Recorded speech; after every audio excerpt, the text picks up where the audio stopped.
Hello there, and a very warm welcome to the first official EFL podcast of 2024. A very happy new year to you all, and to get the new year up and running, our special guest started in style with a hat-trick on January the 1st, no less. Wrexham hitman, Steven Fletcher. I still want this club to get to where it wants to be, and it's obviously, if we can do that, it's fantastic, and to be part of it, like I said at the stage of my career, it's unbelievable. As if Sky Sports' David Stowell didn't get enough presents for Christmas, he gets an extra one, which is hosting this week's pod with yours truly. And Cardiff City's Abel Adams takes our 72 in 72 challenge. It's a brand new year, but we're bringing you the same top quality right here on the official EFL podcast.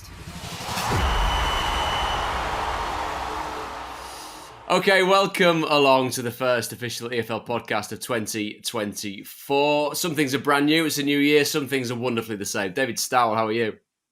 I wonder what you were going to say then. Desperately old or something like that. No, fine, thank you. Very nice Christmas and ready to get going again. How was yours? It's good. It was good. Busy, but busy's good. Keeps us all out of trouble, doesn't it? And speaking of keeping out of trouble, there's a man on here that's been very, very busy indeed. Let's wind the clock back. Hibernian, Burnley, Wolves, Sunderland, Marseille, Sheffield Wednesday, Stoke City, Dundee United, a little break, and now he's at Wrexham and scoring goals. A hat-trick, no less, on New Year's Day. Steven Fletcher, welcome to the podcast. Thank you very much. Thanks for having me. Great to have you on, mate. A cheekier man than me would say rolling back the years at 36, but still very much within the goals. And looking at you now, my word, you're in peak physical fitness. It's been a good new year for you. How have you found it? It has been a quiet one, and obviously until the first. Yeah, you know what the Christmas period is like. It's so busy. We had 2 away games, which was the travelling takes out you, especially at my age. But then, coming back and obviously getting my first start for a while, obviously through injury and stuff. So it was for the first 20 minutes, I thought, oh no, I've made the wrong decision here. I couldn't get going at all until my first goal went in. It gave me a little boost, and then it just went on from there. Does that thrill of scoring goals, regardless of where it is, who it's against, how far into your career you are, is it the same buzz that it's always been for you? Yeah, 100%. It's even better now because my kids are at a good age where especially my little boy's the middle one. He loves football and he understands it a lot better now. So he's kind of like, he's probably my harshest critic when I come off the pitch because he's just blatantly too honest to me. Yeah.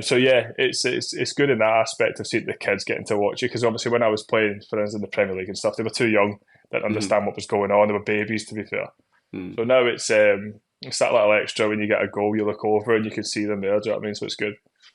And let's just say the fact that you are at Wrexham. I hear there was someone involved in making phone calls that got you over there, which, I mean, there's many people across the board, I mean, my wife included, that would like to take a phone call from a certain person that got you over to Wrexham.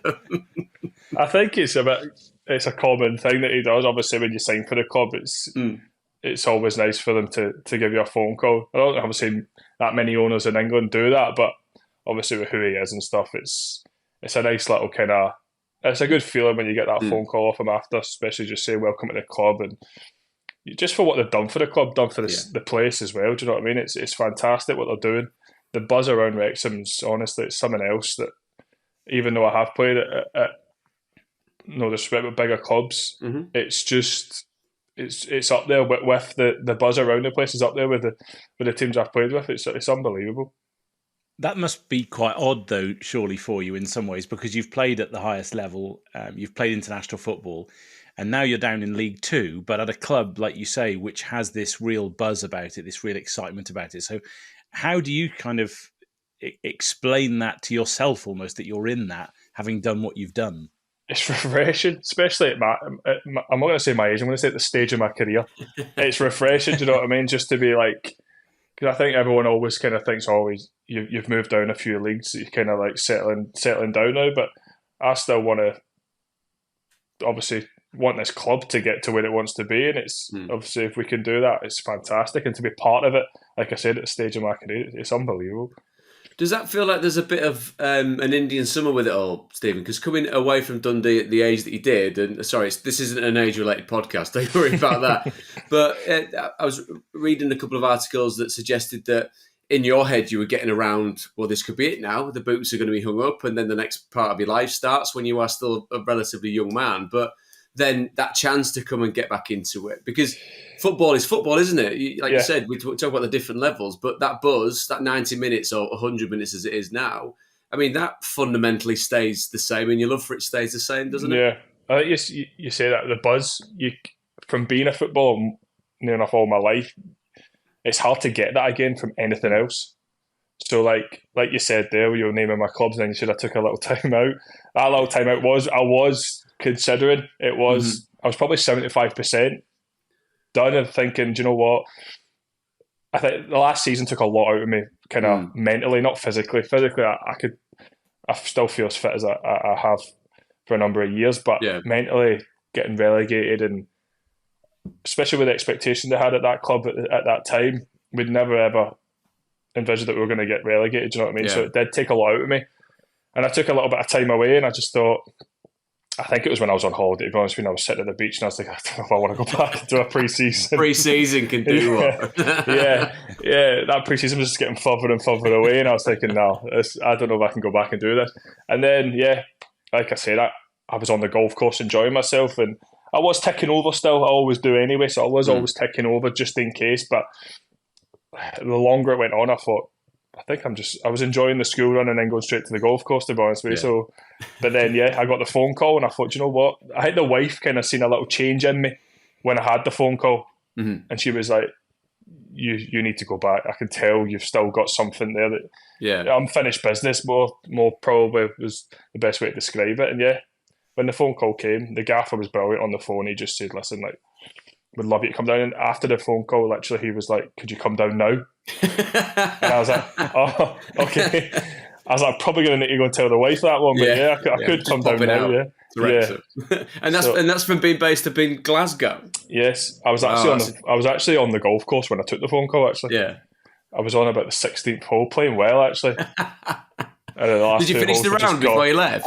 I did, but it wasn't great by then because all sorts was going through my head. I was like, oh no, I need to go back and tell the wife I'm away. I need to pack a bag.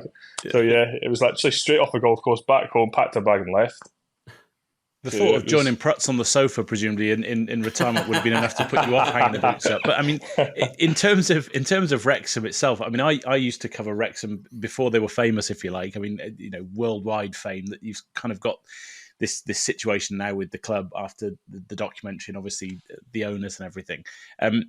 How do you as players sort of get your heads around a little bit of the past frustration of Wrexham fans, if you like, because obviously having been in non-league for so long and struggling to get up into the EFL and then finally doing it, now there's a real momentum behind the club, isn't there, which hasn't been there for a long time.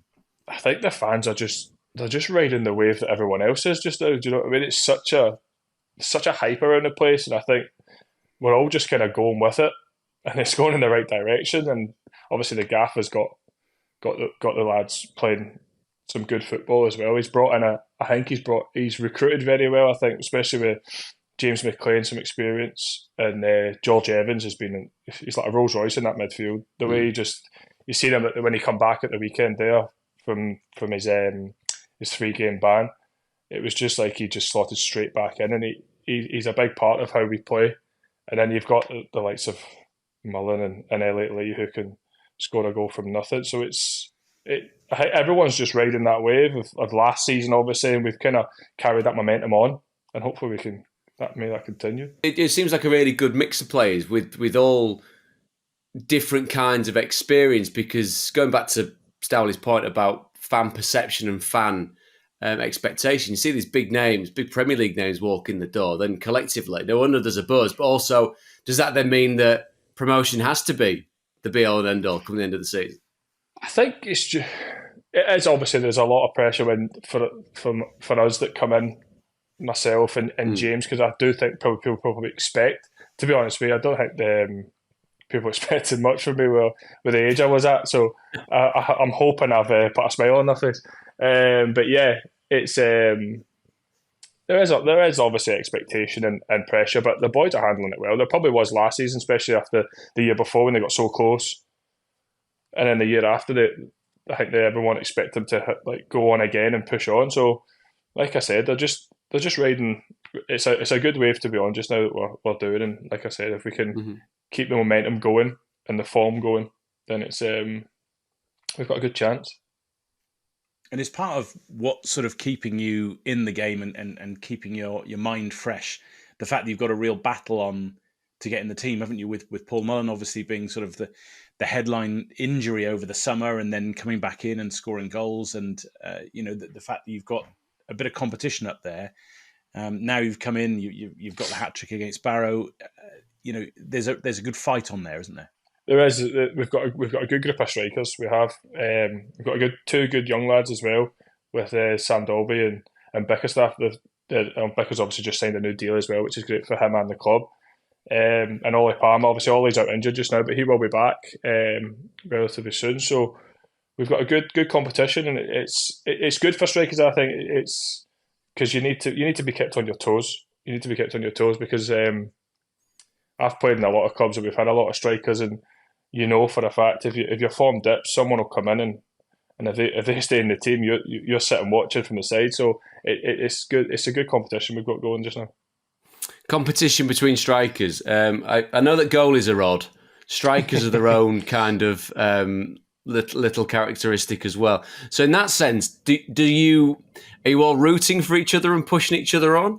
You're smiling. So as I've got older, I love, like, obviously I done my coaching a few years ago. So I've always had, when I was younger, I'll be honest, I just wanted to play. I was selfish. I wanted to play, but as I've got older, I love helping the young strikers on, and even not, they don't even need to be young, but your strike partner, just kind of like little things that you've picked up over your career. And listen, I'm still learning as well, and you see the game's changed, the technique of even the way, like, even from the way Mills hits the ball, it's ridiculous. His finishing and stuff, and then the young lads as well, they can all put stuff on the ball that I could only dream of, the way they hit it, and I'm like, how the ball's going, it looks like it's going about 30 yards over the bar, and next minute it just dips under, and you're thinking, that's ridiculous.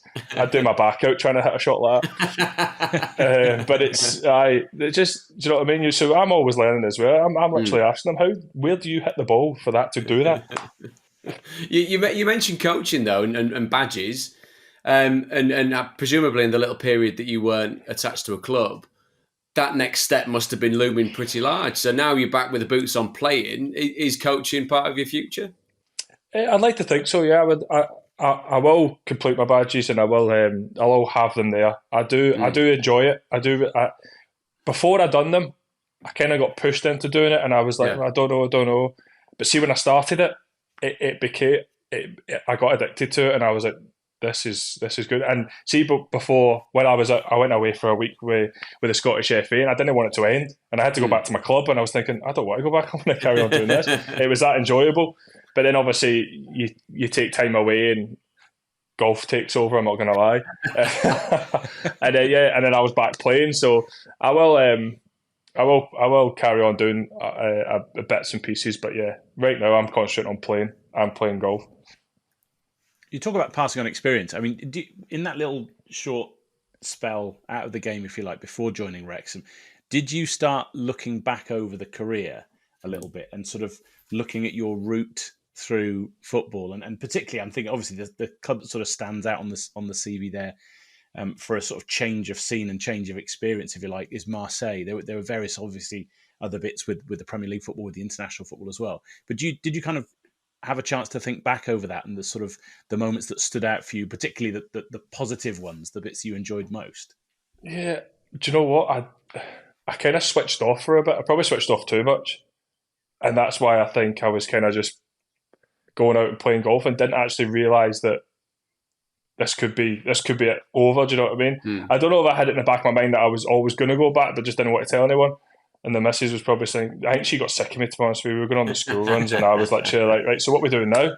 And she was like, I've got my routine, leave me alone. Yeah, basically that, yeah. So I've not had a chance to sit down and actually go over it, but obviously when people like yourself bring it up, you do sit here now and it kind of runs through your mind and you're thinking... Over 700 games in various places for various clubs. Yeah. The Marseille one, don't get me wrong, was what an experience. I probably didn't respect it enough when I was there and enjoy it enough when I was there because of the circumstances of going there. Obviously, I went on loan.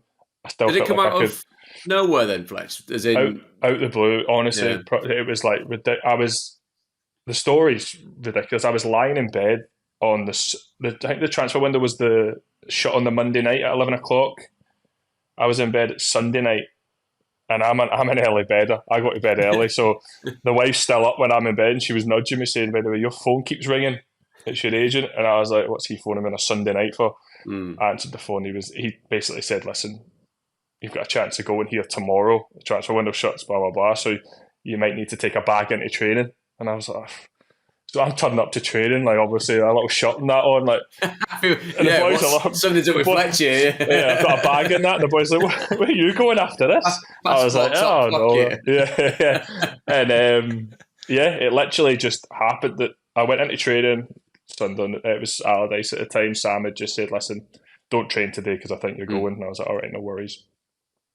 About 1 o'clock in the afternoon, I was away on a plane. That was it. Dashing around Marseille trying to get my medical done and signed. It came out of absolutely nowhere. Even some of the players, I think some of the players were looking at me, "Who's that?" No got a clue. Well, I remember my first game. How's your French? Not great at all. Do you know what the worst thing was? We had such a young team at Marseille, and they all wanted to come to the Premier League. That was their, like, when I went in and that, they were all talking to me about it, and they all wanted to learn English. So I think I just got there at the wrong time. And I actually said to them, "Listen, if you want to learn English, don't come to me. Don't speak to a Scotsman." Yeah. No one can understand me over there, so never mind. But yeah, it was surreal, to be fair, just over there. I was coming into training every day, shorts and t-shirt. Don't get me wrong, all the French lads were coming in wrapped up. They were like, "You're mad." I was like, double figures, it's shorts and t-shirt. This is glorious if you're from Glasgow. Yeah, this is amazing. But yeah, it was brilliant. It was brilliant. And as following on from what Stowell said before we just briefly touch on the weekend, is there a club that stands out? Is there one place that you felt that feel the fondest about in the long? I mean, 700 games. That's a stunning achievement. Do you know what? No disrespect to all the other clubs I played with, because I loved all of them. All the experiences I got kind of made me the person I am now. But I loved Sheffield Wednesday. I loved it there, honestly. I actually felt at home for the first time. I don't know if it was because of the age I was at, and I think I was 28 when I signed there, and I'd just left Marseille. And my youngest was born there as well. And I don't know, it was just something about the place. My wife was settled there, the family were. And I spent 4 years there, do you know what I mean? So I did want to kind of stay there by the end of it, but obviously COVID and circumstances and stuff for the club that it just we couldn't get anything done. But yeah, I'd say Sheffield Wednesday was like, just for the lads as well, I just felt at home for the first time in a long time. Do you know what I mean? From moving down from Scotland, such a young age. Yeah, so yeah, probably Sheffield Wednesday. It's a privilege, isn't it? Because I think there's a presumption sometimes that you chuck a lot of lads together that play football and everyone's best mates. It's not. Yeah, it's not at all. No. You look around some dressing rooms and think, "Oh my God," and they're looking at you the same way. 100%. So when you do get it right, Fletch, it's an amazing thing. It is. I mean, speaking of get it right, this weekend it's MK Dons. We're chatting on Wednesday. How's the body holding up? Are you going to be playing every week? Are you in and out? What's the script? How are you getting managed? I've not actually had time to be managed, obviously, because I had the knee surgery. I came back. When I first came, obviously I didn't have a pre-season, so the manager managed me really well. He was putting me on, getting minutes in the legs, trying to train as much as I could. And then obviously I had the setback with the knee and had to have surgery, and I'd not really had any problems with my knee for years. It just popped up from nowhere. I was lucky enough it was only a clear out, so I literally just got it cleaned out and I was back.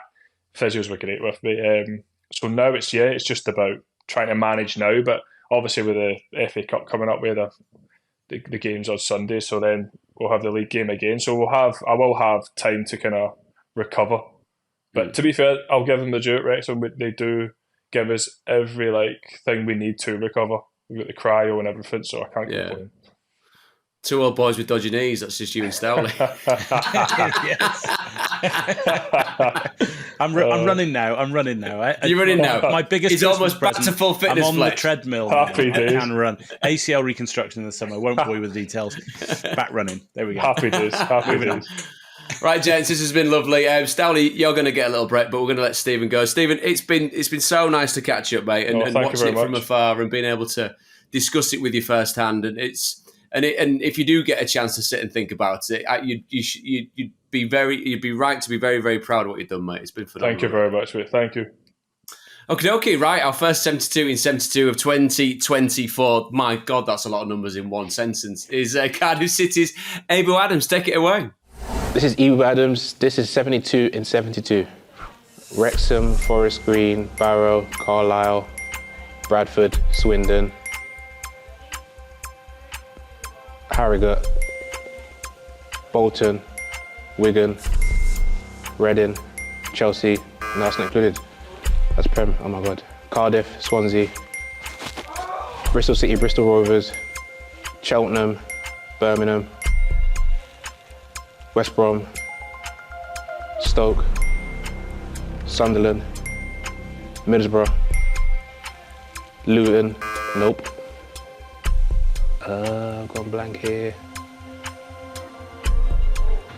Accrington Stanley, Portsmouth, Peterborough, Watford, Oxford. Ooh, gone blank here again. Ipswich, Norwich.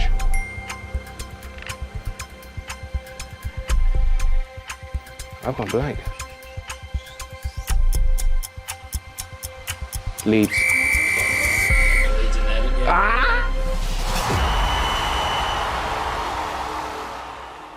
So, Cardiff City's Abu Adams there with a very respectable score of 28, which puts him just below Matt Smith, Richie Wellens and Wayne Rooney. More on Wayne Rooney in just a second, Stowley. Under there, we've got John Coleman, Mark Albrighton, Joe Bryan, Liam Rossini, Matt Bloomfield, Andrew Moran, Valerian Ishmael, Alfie May, Gary Rowett, Stuart Dallas, Ruben Colwell and Aaron Ramsey at the foot of the table on 13, which, given what we've just listened to as well in our little break, could make someone very happy indeed in future episodes of 72 in 72. Right, enough mystique. We're going to get stuck into the Championship. By the way, what a lovely fella Steven Fletcher is, Stowley, wasn't he? Nice to chat to. Absolutely. Great to hear from him. A lot of experience in the tank there, and clearly a lot more to give as well, which is nice to see. Yes, he was lovely, and we like the good guys here on the official EFL podcast.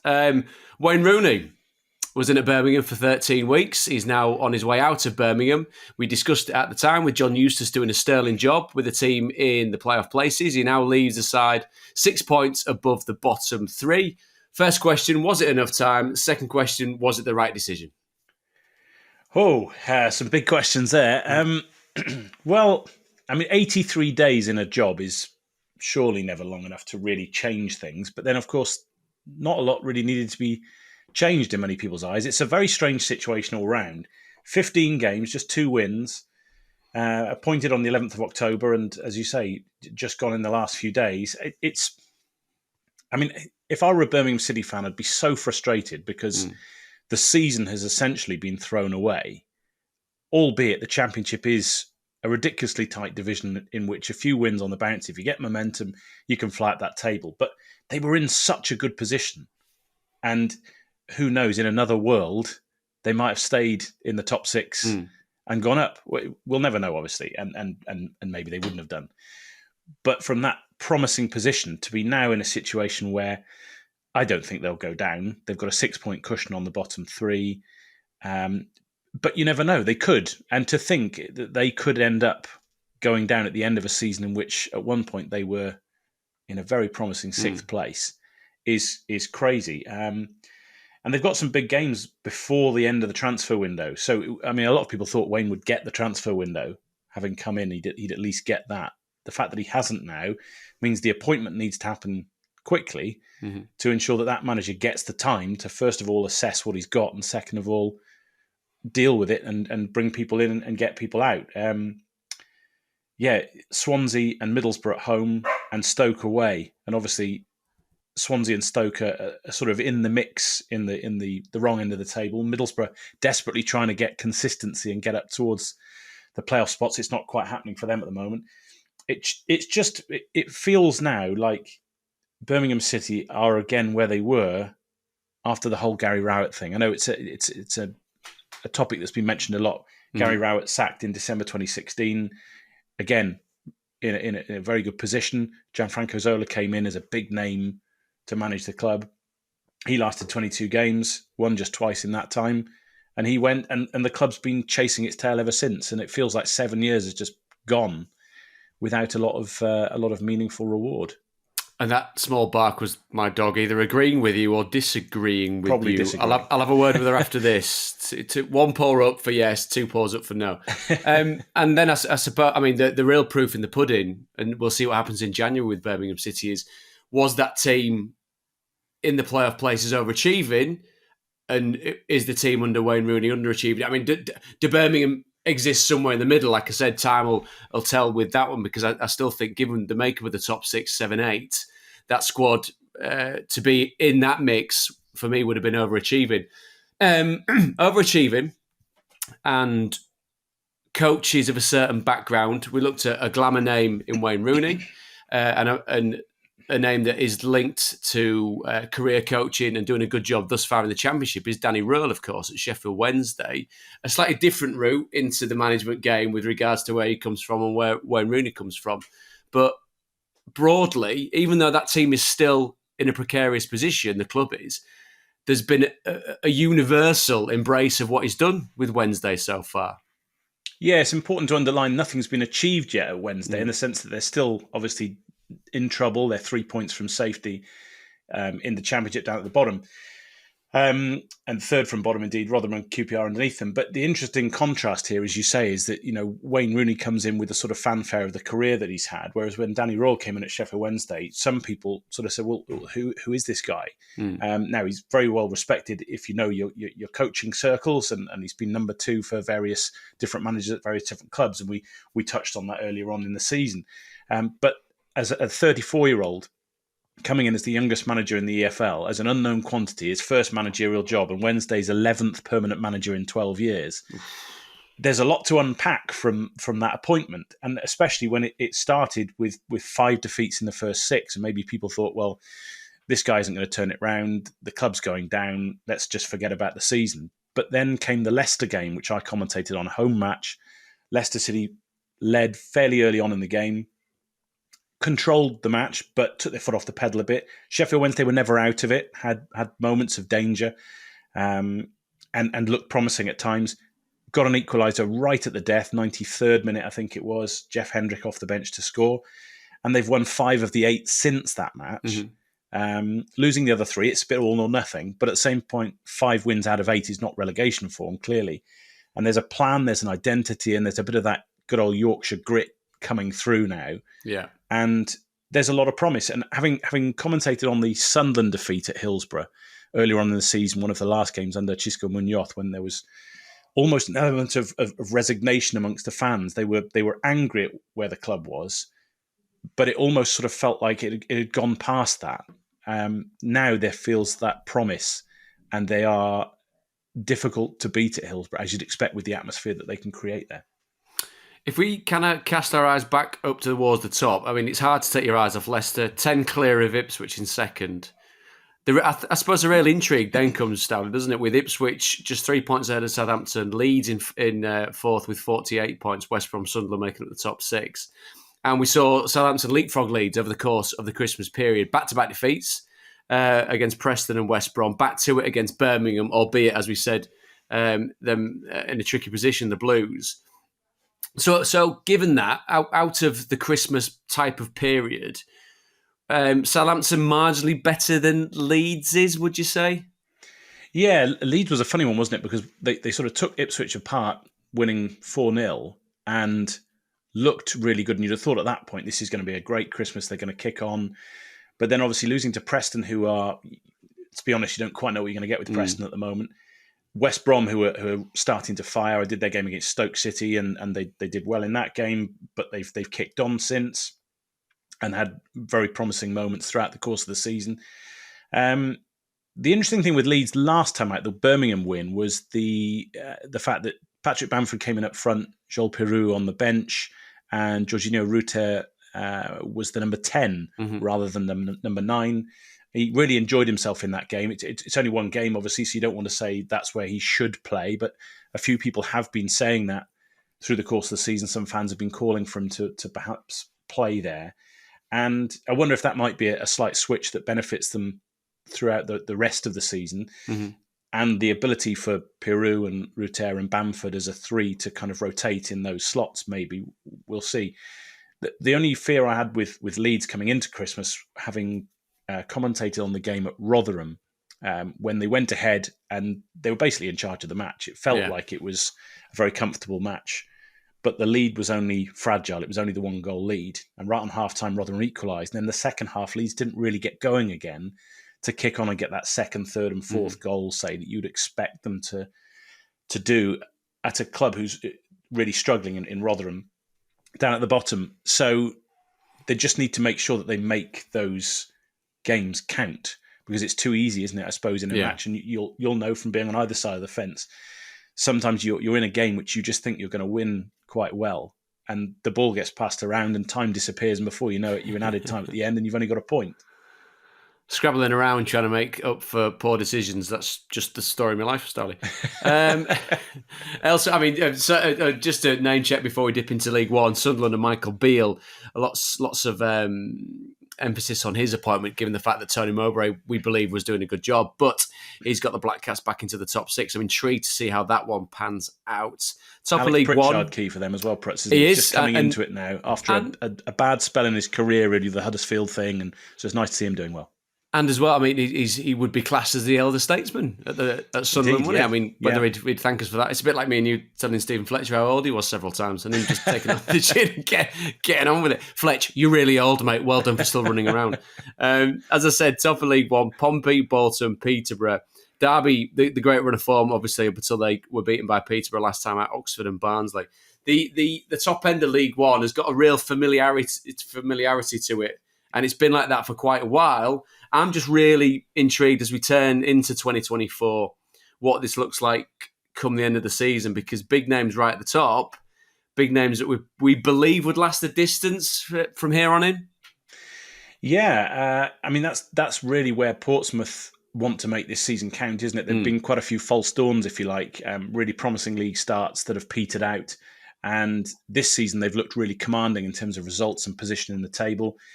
Just before Christmas, they drew with Fleetwood. We'll talk Fleetwood in a second, I think, but that was a disappointing home point for them in many ways. Then they lost at Bristol Rovers and only drew then at Exeter, who were also struggling down at the wrong end of the table. So beating Stevenage on New Year's Day was a big lift to sort of get back on track after 3 sort of results that they certainly wouldn't have expected or wanted to get during the course of Christmas.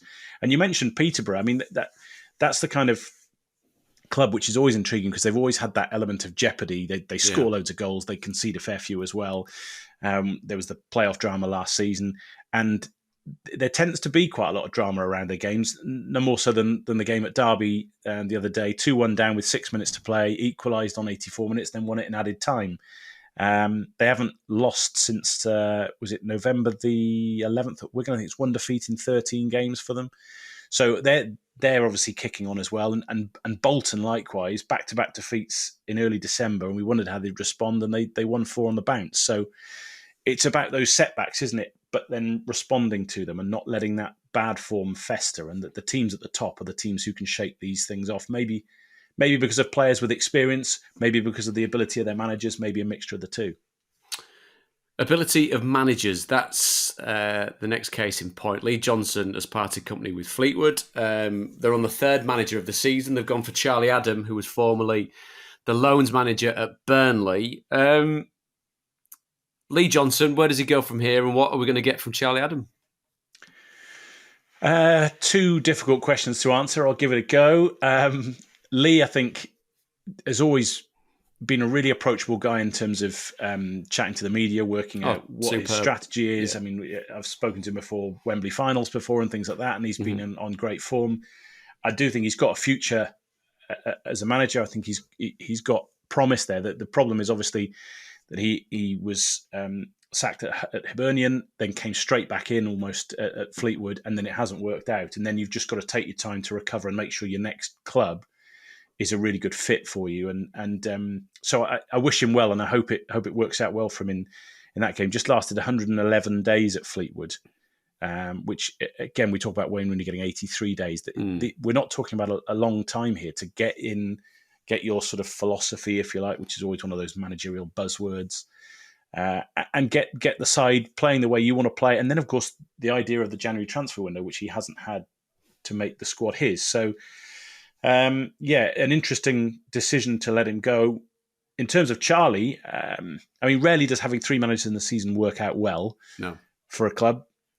Charlie's an unknown quantity in a managerial sense. Again, we wish him well. We want to see clubs do well and not falter like this. I was actually mistaken for Charlie Adam once at Blackpool. I turned up to do a game and someone tried to usher me into a corporate box to meet some fans. You went on the pitch trying to score from the halfway line every 2 minutes, were you? Is that they did very quickly realise I wasn't Charlie Adam there. But I spoke to him recently, actually. We were talking about when he was coming back from injury with Blackpool in the reserve team. And I covered a match when he was playing against a lot of younger players in the under-21s as it was, or under-23s as it was then, one of the two. And he was very good then at encouraging younger players who he was playing against when they'd done something good on the pitch or they made a good challenge. And he saw it very much as playing at that level was about him bringing other players on, whichever shirt they were in. And that will bode well for Fleetwood if they can sort of harbour that sense or harness that sense of almost like a father figure, but a managerial figure at the same time to help the squad on and get them out of trouble, because it does look like the arm is needed around the shoulder for some. So that's the bottom end of League One. At the top of League Two, Mansfield beat Stockport, Wrexham beat Barrow, Notts County lost to Tranmere. We just spoke to Steven Fletcher, of course, who seems to be thoroughly enjoying himself with Wrexham. And we didn't actually use the name of the fella that rang him. It was Ryan Reynolds. I think he's an actor. He does bits something like that. Yeah, in and around the EFL, he does bits. But again, so you've got Stockport losing to Mansfield. Mansfield just 2 points behind them, 2 games in hand as well. Wrexham with a game in hand on the top of the table. Barrow also.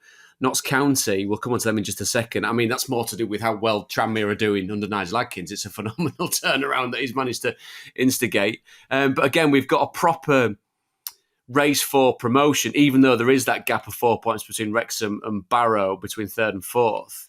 And again, akin to what we've seen in the past from the turn of the year and teams really kind of putting the pedal down and going through the gears to make sure that promotion is theirs.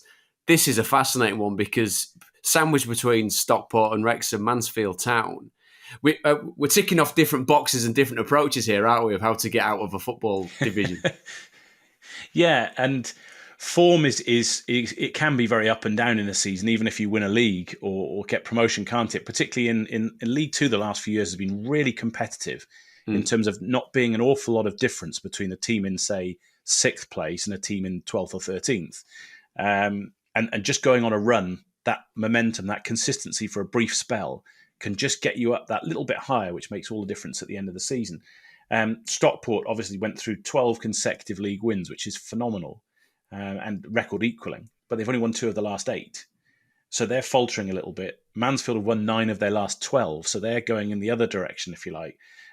Wrexham were unbeaten in 5 before they lost to Walsall. Barrow lost to Wrexham. They were on a club record run of 14 league games unbeaten. So everyone is taking points off everybody to an extent. And what's interesting is you look at the top group that we're talking about there and how well they're all doing, but actually there's not a massive amount of difference between, say, Notts County in 5th with 42 points and MK Dons in 8th with 39.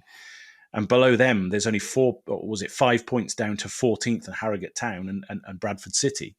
And then 1 point below them are Tranmere, who a couple of months ago were going down, weren't they? I mean, that's what a lot of people thought. And it's all turned around for them now. So, I mean, it's a crazy division where a few wins and you fly up the table, or a few defeats and you're looking over your shoulder.